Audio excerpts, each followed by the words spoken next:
In those days, there was no king in Israel. Everyone did what was right in their own eyes. The elders of Israel came to Samuel at Ramah and asked for a king, rejecting the system of judges and ultimately rejecting God's direct rule over them. Make us a king to judge us like all the other nations.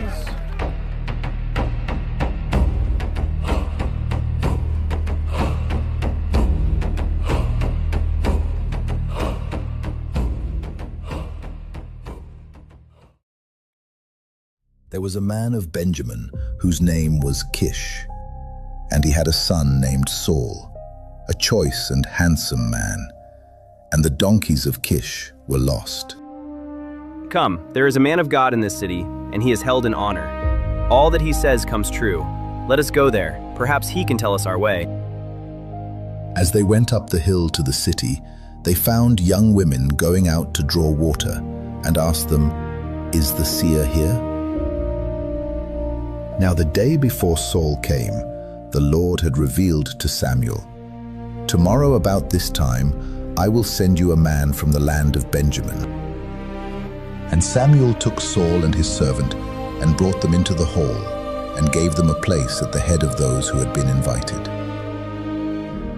Then Samuel took a flask of oil and poured it on his head and kissed him and said, "Has not the Lord anointed you to be prince over his people Israel? And it shall be, when these signs come to you, that you do as the occasion demands, for God is with you. Then the Spirit of the Lord will come upon you, and you will prophesy with them, and be turned into another man." Therefore they inquired of the Lord further, "Has the man come here yet?" And the Lord answered, "There he is, hidden among the equipment." Long live the king! Samuel told the people the manner of the kingdom and wrote it in a book. And all the people lifted up their voices and wept. For Nahash the Ammonite said, "On this condition I will make a covenant with you, that I gouge out all your right eyes." Then the Spirit of God came upon Saul when he heard this news, and his anger was greatly aroused. Saul put the people in 3 companies, and they came into the midst of the camp at the morning watch. At Gilgal, people made Saul king before the Lord in Gilgal. And there Saul and all the men of Israel rejoiced greatly. The Philistines gathered together to fight with Israel, 30,000 chariots and 6,000 horsemen, and people as the sand which is on the seashore. He waited 7 days, according to the time set by Samuel. But Samuel did not come to Gilgal, and the people were scattered from him. And he offered the burnt offering. As soon as he had finished presenting the burnt offering, Samuel came, and Saul went out to meet him. And Samuel said to Saul, You have done foolishly. You have not kept the commandment of the Lord your God, which he commanded you. For nothing restrains the Lord from saving by many or by few. And his armor-bearer said to him, Do all that is in your heart. But the men of Israel were distressed that day, for Saul had placed the people under an oath, saying, Cursed is the man who eats any food until evening. Therefore Saul said, Cast lots between my son Jonathan and me. And Jonathan was taken. Shall Jonathan die, who has accomplished this great salvation in Israel? Certainly not! I will punish Amalek for what he did to Israel. Now go and attack Amalek, and utterly destroy all that they have. But Saul and the people spared Agag, and the best of the sheep, the oxen, the fatlings, the lambs, and all that was good, and were unwilling to utterly destroy them. Saul said to Samuel, Blessed are you of the Lord. I have performed the commandment of the Lord.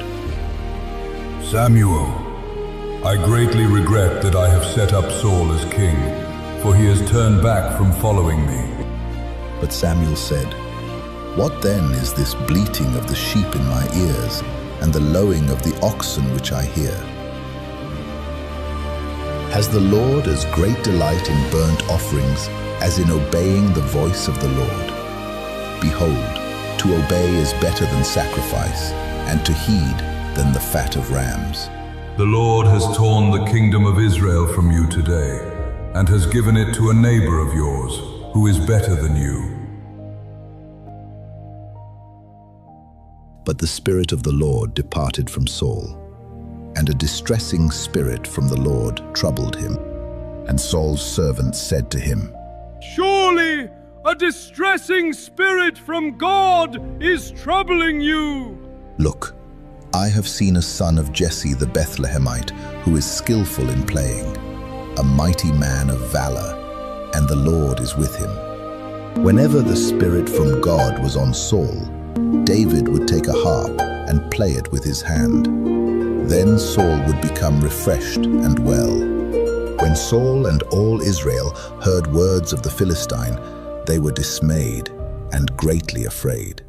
Saul has killed thousands, but David has killed 10,000. Saul has killed thousands, but David has killed 10,000. Saul has killed thousands, but David has killed 10,000. Saul has killed thousands, but David has killed 10,000. Then Saul was very angry and said, What more can he have but the kingdom? So Saul eyed David from that day forward. And Saul cast the spear, for he said, I will pin David to the wall. But David escaped his presence twice. Michal let David down through a window, and he went, fled, and escaped. And the king said to Doeg, You turn and kill the priests of the Lord. So Doeg the Edomite turned and struck the priests. Then Saul took 3,000 chosen men from all Israel, and went to seek David and his men on the rocks of the wild goats. And he said to David, You are more righteous than I, for you have rewarded me with good, whereas I have rewarded you with evil. Then Samuel died, and the Israelites gathered together and lamented for him, and buried him at his home in Ramah. Saul saw the army of the Philistines. He was afraid, and his heart trembled greatly. And when Saul inquired of the Lord did not answer him, either by dreams, or by Urim, or by the prophets. Saul disguised himself, and they came to a woman by night. And he said, Please, conduct a seance for me, and bring up for me the one I shall name. It was Spirit of Samuel. Why have you disturbed me by bringing me up? Tomorrow you and your sons will be with me. A battle became fierce against Saul. The archers hit him, and he was severely wounded by the archers. Therefore Saul took a sword and fell on it. So Saul died, and his 3 sons, and his armor-bearer, and all his men together that same day. The mighty have fallen, and the weapons of war perished. A man came out of the camp from Saul, his clothes torn and dust on his head. Then David took hold of his own clothes and tore them, and so did all the men who were with him. Our glory, O Israel, is slain on your high places. How the mighty have fallen. For man looks at the outward appearance, but the Lord looks at the heart.